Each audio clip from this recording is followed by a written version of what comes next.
بسم اللہ الرحمن الرحیم۔ معزز خواتین و حضرات، السلام علیکم ورحمۃ اللہ وبرکاتہ۔ امید کرتے ہیں کہ آپ سب لوگ خیر و عافیت کے ساتھ ہوں گے۔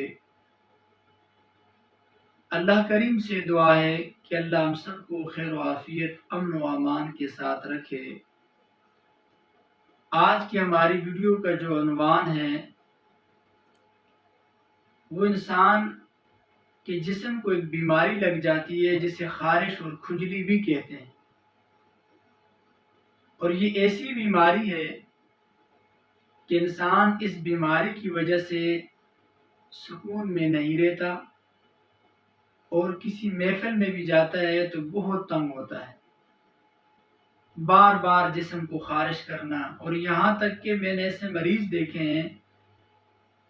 کہ وہ جب خارش کرتے ہیں ان کے جسم سے خون نکلنا شروع ہو جاتا ہے، بار بار خارش کریں گے، بار بار خارش کریں گے، اور اس کی وجہ سے انسان کو سکون کی نیند بھی نہیں آتی، کام بھی نہیں ہوتا، اور ڈاکٹروں کے پاس جاتے ہیں، کوئی کہتا ہے جی یہ الرجی ہے، یہ ٹیسٹ کریں، یہ ٹیسٹ کریں، بندہ پھر تھک جاتا ہے۔ بعض دفعہ اس سے پھنسیاں اور پھوڑے بن جاتے ہیں، جسم پہ زخم بن جاتے ہیں، اور بندہ اتنا تنگ ہو جاتا ہے اس خارش والی بیماری کی وجہ سے کہ بس ہر وقت پریشان رہتا ہے کہ یار اس کا کیا حل کروں، کیونکہ نہ وہ کام کر سکتا ہے، نہ وہ کسی کے پاس بیٹھ سکتا ہے، اور پھر ایک بڑی بات یہ ہوتی ہے کہ پھر لوگ جب اس کو سمجھ جاتے ہیں یا گھر والے، تو پھر لوگ بھی اس سے نفرت کرتے ہیں، یار اس کو یہ کھجلی والی خارش والی بیماری ہے تو اس سے تھوڑا دور ہو کر بیٹھا کرے، کہیں یہ بیماری ہمیں بھی نہ لگے۔ اور یہ ایسی بیماری ہے، یہ ایک سے دوسرے کو آٹومیٹک لگتی ہے۔ ڈاکٹروں کے پاس جاتے ہیں تو وہ ملام دیتے ہیں کہ رات کو لگاؤ، صبح اٹھ کے نہاؤ، بس یہ ساری کیفیت، ساری چیزیں انسان پریشان ہو جاتا ہے۔ آج میں اس کے لیے ایک عمل لے کے آیا ہوں، لیکن یہ عمل جو ہے یہ کسی عام اور معمولی آدمی کا نہیں ہے، یہ ایک صحابی کا ہے، اور صحابی وہ جو سرکار دو جہان صلی اللہ تعالی علیہ وسلم کے داماد ہیں، حضرت فاطمہ الزہرا رضی اللہ تعالی عنہا کے سرتاج الشوہر ہیں، اور حسنین کریمین رضی اللہ تعالی عنہ اجمعین کے ابا جان ہیں، علی المرتضی شیر خدا رضی اللہ تعالی عنہ کا یہ عمل ہے۔ ان کے دور خلافت میں ایک آدمی آیا ان کے پاس، عرض کیا کہ حضرت مجھے یہ بیماری ہے اور میرا جسم اس کی وجہ سے کافی خراب ہو گیا ہے، جسم سے خون نکلتا ہے۔ حضرت علی رضی اللہ تعالی عنہ نے اس عمل کو اس نوجوان کو دیا۔ ایک دفعہ حضرت علی رضی اللہ تعالی عنہ کا نام سن کر انسان کے سینے میں ٹھنڈ پڑ جاتی ہے، ایک سکون آ جاتا ہے، وہ شیر خدا ہے، داماد مصطفیٰ ہے، اور اگر وہ ایک بات ایسی اس سے بتا دیں، امام سیوطی رحمہ اللہ نے اس کو لکھا ہے اپنی کتاب میں، تو حضرت نے اس نوجوان کو یہ عمل، یہ وظیفہ بتایا، اس نوجوان نے یہ عمل کیا، یہ وظیفہ پڑھا۔ کچھ دنوں کے بعد پھر جب ملاقات ہوئی حضرت علی رضی اللہ تعالی عنہ سے، حضرت علی رضی اللہ تعالیٰ نے فرمایا کہ آپ کی بیماری وہ کیسی ہے، خارش والی؟ انہوں نے کہا حضرت اس کے بعد میری وہ بیماری کچھ ہی دنوں کے اندر ختم ہو گئی، اور وظیفہ قرآن پاک کے اندر ہے، پارہ نمبر بتاتا ہوں، سورت بتاتا ہوں، آپ ایک یقین کے ساتھ، گارنٹی کے ساتھ کریں، انشاءاللہ العزیز کچھ ہی دنوں کے اندر آپ دیکھیں گے آپ کی یہ خارج اور کھجلی والی جو بیماری ہے یہ ختم۔ میں نے آزمایا ہے،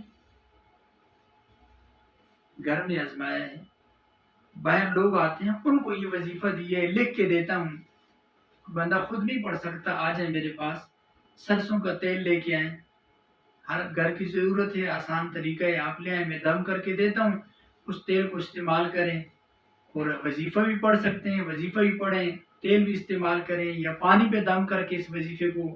پانی استعمال کریں۔ حضرت علی رضی اللہ تعالیٰ نے ان کو بتایا تھا پانی پہ دم کر کے پیا کریں اور اپنے جسم پر ہاتھ پھیر دیا کریں پڑھنے کے بعد دم کر کے۔ تو اس نوجوان نے اسی طرح کیا، کچھ ہی دنوں کے اندر الحمدللہ اس کی بیماری ختم ہو گئی۔ آئے میں آپ کو آیت کریمہ بتا دیتا ہوں، تلاوت بھی کر کے سنا لیتا ہوں، لیکن کریں گے ایک یقین کے ساتھ، کوئی مشکل نہیں، بہت مختصر۔ پارہ نمبر 18 سورہ مومنون، اور پہلی رکوع میں آیت نمبر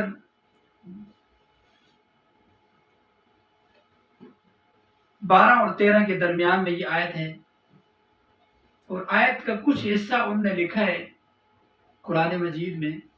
آیت تو مکمل ہے لیکن اس آیت مبارکہ کے کچھ حصہ آپ تلاوت کریں اور تیل پر یا پانی پر دم کریں،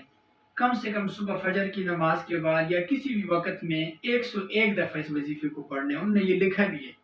101 دفعہ پڑھ لیں یا اس سے زیادہ پڑھ سکتے ہیں، اپنے اوپر دم کریں، پانی پہ دم کریں، اور اللہ کے فضل و کرم سے انشاءاللہ کچھ دنوں کے اندر آپ کی یہ والی بیماری ختم ہو جائے گی۔ آئے میں آپ کو آیت مبارکہ کی تلاوت سنا دیتا ہوں۔ اعوذ باللہ من الشیطان الرجیم، بسم اللہ الرحمن الرحیم، فَكَسَوْنَا الْعِظَامَ لَحْمًا ثُمَّ أَنشَأْنَاهُ خَلْقًا آخَرَ فَتَبَارَكَ اللَّهُ أَحْسَنُ الْخَالِقِينَ۔ فَكَسَوْنَا الْعِظَامَ لَحْمًا ثُمَّ أَنشَأْنَاهُ خَلْقًا آخَرَ فَتَبَارَكَ اللَّهُ أَحْسَنُ الْخَالِقِينَ۔ فَكَسَوْنَا الْعِظَامَ لَحْمًا ثُمَّ أَنشَأْنَاهُ خَلْقًا آخَرَ فَتَبَارَكَ اللَّهُ أَحْسَنُ الْخَالِقِينَ۔ صدق اللہ العظیم۔ آیت مبارکہ کی تلاوت کی اور اس عظیم صحابی کے حوالے سے آپ کو اس کا وظیفہ بتایا، عمل بتایا، ایک کامل یقین کے ساتھ کریں، بہت فائدہ ہوگا، یہ لوگوں کو بھی پہنچائیں، دل سے ہمارے لیے دعا بھی کریں، اللہ ہمارا حامی و ناصر ہو۔ السلام علیکم ورحمۃ اللہ وبرکاتہ۔